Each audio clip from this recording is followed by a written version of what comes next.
പ്രിയപ്പെട്ട വിദ്യാർത്ഥികളെ നമസ്കാരം. നമ്മൾ കഴിഞ്ഞ ക്ലാസ്സിൽ 10ാം ക്ലാസ്സിലെ കേരള പാഠാവലിയുടെ ഒരു മാതൃകാ ചോദ്യപേപ്പർ ചെയ്തിരുന്നു. അതിൻ്റെ രണ്ടാം ഭാഗമാണ്.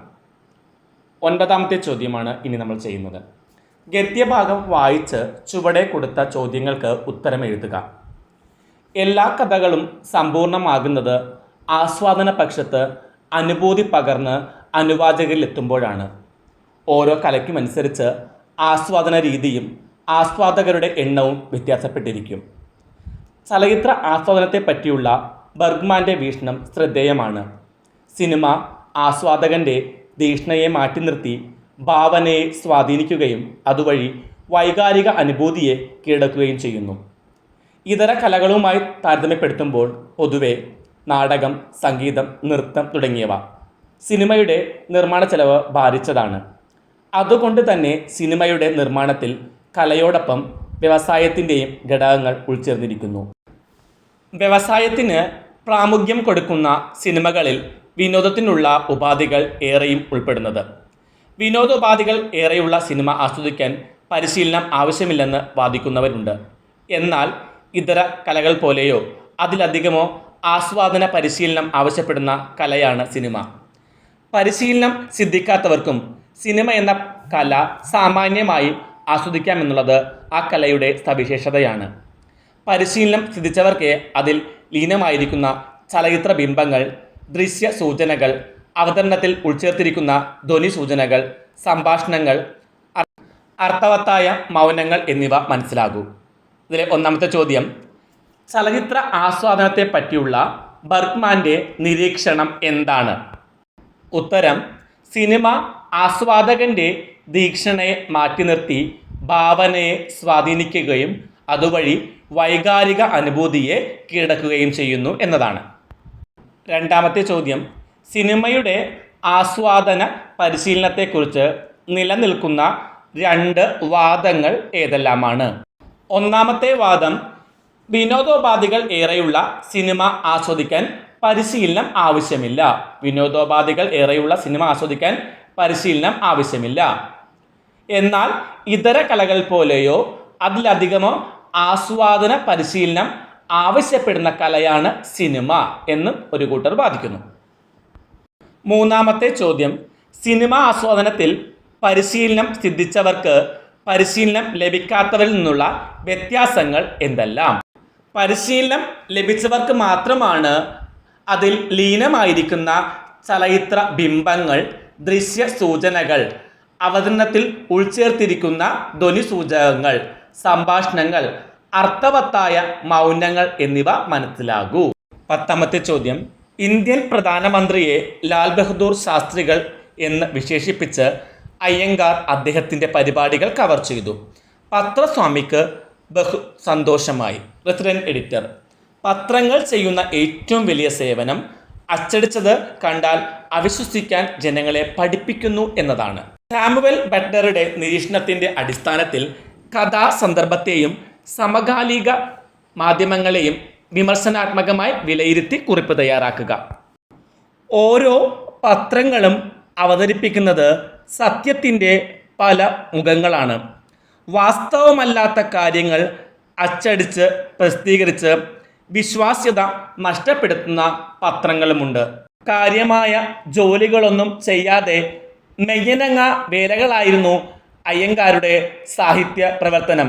എന്നാൽ ലാൽ ബഹദൂർ ശാസ്ത്രിയുടെ വാർത്തകൾ റിപ്പോർട്ട് ചെയ്തതോടെ പത്രസ്വാമികൾക്ക് അദ്ദേഹത്തെ ഇഷ്ടമാവുകയും കൂടുതൽ പണം നൽകുകയും ചെയ്തു. പുണ്യതീർത്ഥസ്വാമികളുടെ പത്രത്തിലെ ഒരു ഇടത്തരം റിപ്പോർട്ടറായിരുന്നു വെങ്കടേശ അയ്യങ്കാർ. അദ്ദേഹം മെയ്യങ്ങ വേലകളുമായി കാലം കഴിച്ചു കൂട്ടുകയായിരുന്നു. ഇതിനിടയിലാണ് ലാൽ ബഹദൂർ ശാസ്ത്രികൾ നഗരത്തിൽ എത്തുന്നത്.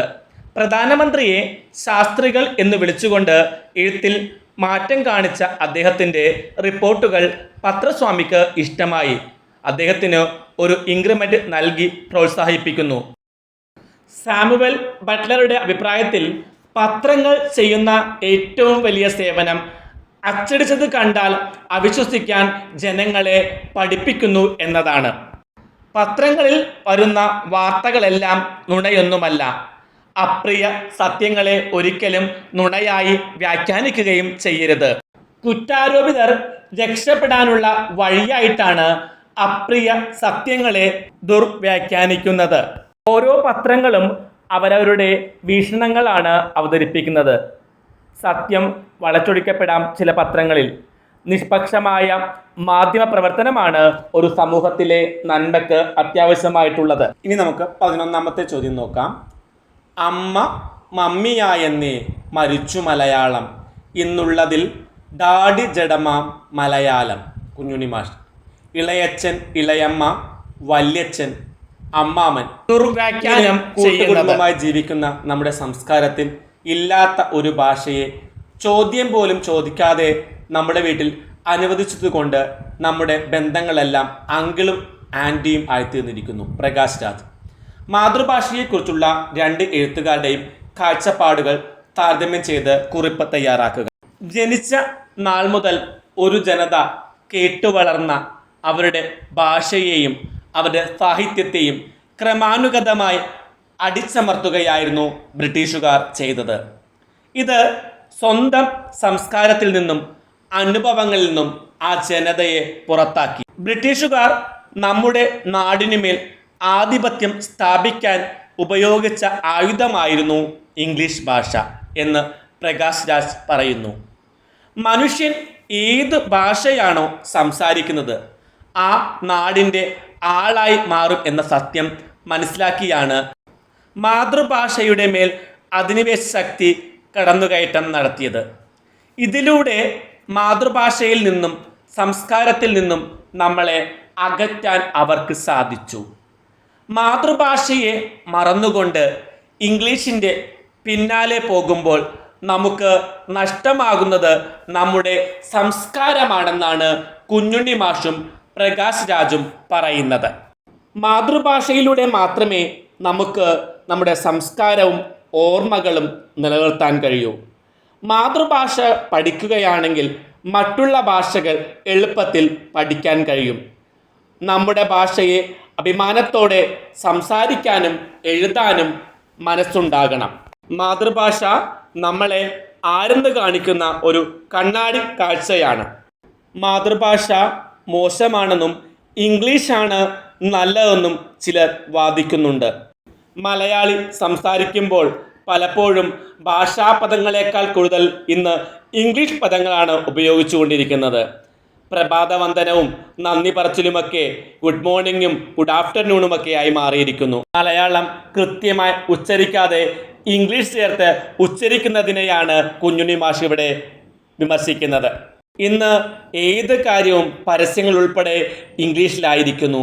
ഇങ്ങനെ എല്ലാം ഇംഗ്ലീഷിലാകുമ്പോൾ നമ്മൾ ബഹുമാനിക്കപ്പെടുമെന്നാണ് പലരും ചിന്തിക്കുന്നത്. എന്നാൽ അത് നമ്മുടെ മാതൃഭാഷയെ ഇകഴ്ത്തുന്നതും അപമാനിക്കുന്നതിനും തുല്യമാണ്. ബി ചോദ്യം നോക്കാം. ഹംസം. വിവശം നിരവലംബം മമ കുടുംബവുമിനി, ജനകൻ മരിച്ചുപോയി തനയൻ ഞാനൊരുത്തനൻ, ജനനി തൻ്റെ ദശ ഇങ്ങനെ, അയ്യോ ഗുണവും അനവധി ദോഷമായത്. സ്വാതന്ത്ര്യത്തിന് ചിറകുകൾ. സൂചനകളും പാഠഭാഗത്തെ മറ്റു സന്ദർഭങ്ങളും പരിഗണിച്ച് ഹംസം എന്ന കഥാപാത്രത്തെ നിരൂപണം ചെയ്യുക.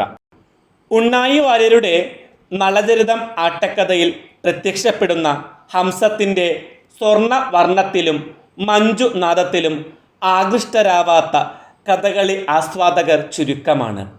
വിവേകശാലിയും നയതന്ത്രജ്ഞനും പരഹൃദയജ്ഞാനിയും ഉത്തമ ദൂതനുമായ ഹംസം കഥാപാത്ര സൃഷ്ടിയിൽ ഉണ്ണായി വാര്യർക്കുള്ള പാടവത്തിൻ്റെ ഉത്തമ ഉദാഹരണമാണ്. വിരഹാതുരനായി ആരാമത്തിലിരിക്കുന്ന നളൻ ആകസ്മികമായി ഹംസത്തെ കാണുന്നു. നിദ്രയിലാണ്ടിരിക്കുന്ന ഹംസത്തിൻ്റെ രൂപഭംഗിയിൽ ആകൃഷ്ടനായ നളൻ അതിനെ പിടികൂടുന്നു. രക്ഷപ്പെടാൻ ശ്രമിച്ചെങ്കിലും കഴിയാതെ വന്നപ്പോൾ ആരുടെയും കരളലിയിക്കുന്ന വിധം കരഞ്ഞ് നളൻ്റെ സഹതാപം പിടിച്ചുപറ്റാൻ ആ തന്ത്രശാലിക്ക് കഴിയുന്നു. പറന്നിച്ചക്കൊത്തു വഴി ഗച്ഛനി എന്ന് പറഞ്ഞ് നളൻ അതിനെ വിട്ടയക്കുകയാണ്. ഹംസത്തിൻ്റെ രൂപഭംഗിയിൽ ആകൃഷ്ടനായിട്ടാണ് നളൻ അതിനെ പിടികൂടുന്നത്. സ്വർണത്തിൻ്റെയും രത്നത്തിൻ്റെയും കാന്തി വഹിക്കുന്ന എൻ്റെ ചിറവ് കണ്ട് കൊതി തോന്നിയാണ് അങ്ങനെ പിടിച്ചതെങ്കിൽ ഈ ചിറവ് കൊണ്ട് ധനികനായിക്കൊള്ളൂ എന്ന് ഹംസം പറയുന്നു. കനകമയമായ ചിറകുള്ളതിനാലാണല്ലോ തനിക്ക് ആപത്ത് പിണഞ്ഞത്. തൻ്റെ ഗുണാധിക്യമാണ് വലിയൊരു ദോഷം വരുത്തിവെച്ചതെന്നും ഹംസത്തിൻ്റെ വാക്കുകളിലുണ്ട്. സ്വർണവും രത്നവും കൊണ്ട് സൃഷ്ടിച്ചതാണ് തൻ്റെ ചിറകെന്ന് കരുതി ഹംസത്തെ സ്വന്തമാക്കി ധനികനാകാമെന്ന് നളൻ കരുതുന്നുണ്ടെങ്കിൽ അത് വെറുതെയാണ്. പൊൻ പകിട്ട് മാത്രമേ തൻ്റെ ചിറകിനുള്ളൂ എന്നതാണ് ഹംസത്തിൻ്റെ വാക്കുകളുടെ അർത്ഥം. ചിറകിൻ്റെ സ്വർണവർണ്ണമാണ് രാജാവിനെ ആകർഷിച്ചതെന്നും താൻ ബന്ധിതനാകാൻ കാരണം അതാണെന്നും ഹംസം കരുതുകയാണ്. തൻ്റെ ഗുണങ്ങൾ തന്നെ തനിക്ക് ദോഷകരമായി തീർന്നു എന്ന നിഗമനത്തിൽ ഹംസം എത്തുന്നു. രൂപഭംഗി മാത്രമല്ല, സ്വഭാവ ഗുണവും ഒത്തിണങ്ങിയ ഒരു കഥാപാത്രമാണ് ഹംസം. ചെറിയ തെറ്റ് പോലും ചെയ്യാത്ത തന്നെ കൊന്നാൽ രാജാവായ അങ്ങേക്ക് പലതരത്തിലുള്ള ദുരിതം വന്നു ചേരുമെന്നും ഹംസം പറയുന്നുണ്ട്. ഹംസം സ്വാതന്ത്ര്യം ഇഷ്ടപ്പെടുന്ന ഒരു കഥാപാത്രം കൂടിയാണ്. ഹംസത്തിൻ്റെ വാക്സാമർത്ഥ്യം ശ്രദ്ധേയമാണ്. രാജാവാണെങ്കിൽ പോലും തെറ്റ് ചെയ്തതിനെ തുറന്നു പറയാനുള്ള തൻ്റെ ഇടം ഹംസം കാണിക്കുന്നുണ്ട്. ഇങ്ങനെ രൂപത്തിലും ഭാവത്തിലും ഒട്ടേറെ ഗുണവിശേഷങ്ങളുള്ള ഒരു കഥാപാത്രമാണ് ഹംസം. നമ്മൾ കഴിഞ്ഞ ക്ലാസ്സിൽ ചർച്ച ചെയ്ത ഒന്നാമത്തെ ചോദ്യം, മനസ്സി രുചിജനകം എൻ്റെ ചിറകു മണികനകം ഇതുകൊണ്ടാക നീ ധനികൻ എന്ന ചോദ്യത്തിൽ 2 ഉത്തരങ്ങൾ ശരിയായി വരാൻ സാധ്യതയുണ്ട്. അതായത് സ്വർണം, തൻ്റെ ചിറക് നഷ്ടമാകുന്നതിലെ സങ്കടം ഹംസത്തിനുണ്ട്. അതുപോലെ തന്നെ രാജാവ് ധനമോഹിയാണെന്ന പരിഹാസവും ആ വരികളിൽ നമുക്ക് കാണാൻ കഴിയും. ഞാൻ ഉത്തരമായി പറഞ്ഞത് ചിറക് നഷ്ടമാകുന്നതിൻ്റെ സങ്കടമാണ്. അതേപോലെ തന്നെ കറക്റ്റ് ഉത്തരമായിട്ട് തന്നെ വരാവുന്നതാണ് രാജാവ് ധനമോഹിയാണെന്ന പരിഹാസം. എൻ്റെ ചിറവ് കണ്ട് കൊതി തോന്നിയാണ് അങ്ങനെ പിടിച്ചതെങ്കിൽ ഈ ചിറവ് കൊണ്ട് ധനികനായിക്കൊള്ളൂ എന്ന ഹംസം പരിഹസിക്കുന്നുണ്ട്. അടുത്ത ചോദ്യം, ഒരു പുറത്തിൽ കവിത ഉത്തരം എഴുതേണ്ടതാണ്. എഴുത്തച്ഛൻ്റെ കഥകളതി മോഹനം എന്ന പാഠഭാഗത്തിലെ വരികൾ തന്നിട്ടുണ്ട്. ആ വരികളും വിശകലനം ചെയ്ത് എഴുത്തച്ഛൻ്റെ രചനകളുടെ സവിശേഷതകൾ എന്ന വിഷയത്തിൽ പ്രഭാഷണം തയ്യാറാക്കാനാണ് പറഞ്ഞിരിക്കുന്നത്. മാന്യ സദസ്സിന് വന്ദനം. മലയാള ഭാഷയുടെ പിതാവാണ് തുഞ്ചത്ത് രാമാനുജൻ എഴുത്തച്ഛൻ. അദ്ദേഹം ജീവിച്ചിരുന്ന 16-ാം നൂറ്റാണ്ട് രാഷ്ട്രീയമായും സാംസ്കാരികമായും ജീർണാവസ്ഥയിലായിരുന്നു. വിദേശ ഭരണവും ജന്മിത്തവും ജനങ്ങളെ കൂടുതൽ ദുരിതത്തിലാഴ്ത്തി. ആ കാലഘട്ടത്തിൽ ഈ നാട്ടിലുള്ള ജനങ്ങളെ മാനസികമായും സാംസ്കാരികമായും ഉയർത്തിക്കൊണ്ടുവരാൻ സഹായിച്ച ശക്തി സ്രോതസ്സായിരുന്നു എഴുത്തച്ഛൻ്റെ കൃതികൾ. ആധ്യാത്മരാമായണം കിളിപ്പാട്ട്, മഹാഭാരതം കിളിപ്പാട്ട് എന്നിവയാണ് എഴുത്തച്ഛൻ്റെ പ്രധാനപ്പെട്ട കൃതികൾ. പാട്ട്, മണിപ്രവാളം എന്നിങ്ങനെ 2 കൈവഴികളായിരുന്ന മലയാള കവിതയെ വീണ്ടും കൂട്ടിച്ചേർത്ത് ഒരു പ്രവാഹമാക്കിയത് എഴുത്തച്ഛനായിരുന്നു. പാട്ടിൻ്റെ ഭാവാംശവും മണിപ്രവാളത്തിൻ്റെ ഭാഷാംശവും അസാധാരണവും അത്യന്തവും നിഗൂഢവുമായ ഒരു രാസയോഗത്തിൽ ഒന്നായി തീർന്നിരിക്കുന്നു എഴുത്തച്ഛൻ്റെ കവിത. ഭാവത്തിന് അനുയോജ്യമായ ഭാഷയും വായ്മൊഴിയുടെ ആത്മമുദ്ര പതിഞ്ഞ വാക്കുകളും പ്രയോഗങ്ങളും എഴുത്തച്ഛൻ കൃതികളിൽ ലയിച്ചു ചേർന്നിരിക്കുന്നു. ചൊല്ലുന്നതുണ്ടു കനക്കെ ചുരുക്കി ഞാൻ എന്നാണ് എഴുത്തച്ഛൻ പറയുന്നത്. ഇത് എഴുത്തച്ഛൻ്റെ കവിതയുടെ സവിശേഷതയാണ്. വളരെ കുറച്ച് വാക്കുകൾ ഉപയോഗിച്ച് വലിയ ആശയമാണ് എഴുത്തച്ഛൻ നിരവധി സന്ദർഭങ്ങളിൽ അവതരിപ്പിക്കുന്നത്. അക്ഷരങ്ങളുടെ ആവർത്തനം കൊണ്ടുണ്ടാകുന്ന ശബ്ദഭംഗി എഴുത്തച്ഛൻ്റെ കവിതയിൽ എടുത്തു പറയേണ്ട ഒന്നാണ്. നെഞ്ചം തെളിഞ്ഞു കുറുക്കി കൊഴുത്ത പാൽ പഞ്ചതാരപ്പൊടി കൂട്ടിക്കുഴമ്പാക്കി. ഇവിടത്തെ 2ാമത്തെ അക്ഷരം ഒരുപോലെ ഇരിക്കുന്നത് കൊണ്ട് ദ്വിതീയാക്ഷരപ്രാസം എന്ന അലങ്കാരം അവിടെയുണ്ട്. വാക്കുകൾ കൊണ്ട് വരക്കുന്ന നിരവധി ദൃശ്യങ്ങളും എഴുത്തച്ഛൻ്റെ കവിതയിൽ കാണാൻ കഴിയും. പഞ്ചവർണ്ണ കിളിക്ക് ഇഷ്ടഭോജ്യങ്ങൾ വെള്ളിത്തളികയിൽ നിരത്തിവെക്കുന്നത് വർണ്ണിക്കുന്ന ഭാഗം ഇതിന് ഉദാഹരണമാണ്. ഇത് വായനക്കാരൻ്റെ മുന്നിൽ ആ വിശിഷ്ട വസ്തുക്കൾ കാണുന്ന ഒരു പ്രതീതിയാണ് ഉണ്ടാകുന്നത്. വില്ലാളി വീരനായ കർണൻ കുരുക്ഷേത്രത്തിൽ വീണുകിടക്കുന്ന ദൃശ്യവും വാക്കുകൾ കൊണ്ട് വരച്ച ഒരു ചിത്രം തന്നെയാണ്. ഏത് സന്ദർഭവും നേരിൽ കാണുന്നത് പോലെ വർണ്ണിക്കാനുള്ള എഴുത്തച്ഛൻ്റെ രചനാപാടവം എടുത്തു പറയേണ്ട ഒന്നു തന്നെയാണ്. ബി ചോദ്യം, കടമ്മനിട്ട രാമകൃഷ്ണൻ്റെ അക്ഷരമാല എന്ന കവിതയ്ക്ക് ആസ്വാദനം തയ്യാറാക്കാനുള്ളതാണ്. പരിഗണിക്കേണ്ട കാര്യങ്ങൾ: ആശയം, ആസ്വാദനാംശങ്ങൾ, സമകാലിക പ്രസക്തി എന്നിവ. വരികൾ ഇങ്ങനെയാണ്: അക്കാണും മരമെന്തമ്മേ അക്ഷരമാണെൻ്റെ കുഞ്ഞേ, അക്ഷരമെന്നാലെന്തമ്മേ അറിവിൻ കനിയുടെ കരുവാണ് എന്ന് തുടങ്ങുന്ന വരികളാണ്. കടമ്മനിട്ട രാമകൃഷ്ണൻ രചിച്ച അക്ഷരമാല എന്ന കവിതയിൽ അറിവിൻ്റെയും അക്ഷരവിദ്യയുടെയും മഹത്വം രേഖപ്പെടുത്തുകയാണ്. ഒരു കുഞ്ഞിൻ്റെ ലളിതമായ ചോദ്യങ്ങളിലൂടെ ആരംഭിക്കുന്ന ഈ കവിത ഭാഷയും വിദ്യാഭ്യാസവും മനുഷ്യജനതയുടെ പുരോഗതിക്കുള്ള അടിത്തറയാണെന്ന സന്ദേശമാണ് വിളിച്ചോതുന്നത്. അക്ഷരത്തെക്കുറിച്ചുള്ള സംശയവുമായി അമ്മയുടെ അടുത്തെത്തുന്ന കുഞ്ഞ് സംശയങ്ങൾ ചോദിക്കുകയാണ്. കുഞ്ഞിൻ്റെ ചോദ്യങ്ങൾക്ക് കവി തന്നെയാണ് മറുപടി നൽകുന്നത്. അക്ഷരമെന്നാൽ അറിവിൻ്റെ വിത്താണ്. ആ വിത്ത് വലിയ അറിവുമരമായി വളരുന്ന പ്രക്രിയയാണെന്ന് പറയുന്നു. അക്ഷരമെന്നാൽ അറിവിൻ്റെ ഒരു വിത്താണ്. ആ വിത്ത് വലിയ അറിവിൻ്റെ മരമായി വളരും. ഈ കവിതയിലെ ഭാഷ വളരെ ലളിതമാണ്. കുട്ടികളുടേതായ ഒരു ഭാഷാ ശൈലിയാണ് തുടക്കം മുതൽ അവസാനം വരെ സ്വീകരിച്ചിട്ടുള്ളത്. കുഞ്ഞാറ്റകളുടെ കുഞ്ഞാറ്റകളുടെ പാട്ടുണ്ട്. ഈ വരികളെല്ലാം കുഞ്ഞുങ്ങളുടേത് പോലെ അനായാസമായ സ്വാഭാവികമായ സംസ്കാരപരമായ വളർച്ചയെയും കാണിക്കുന്നുണ്ട്.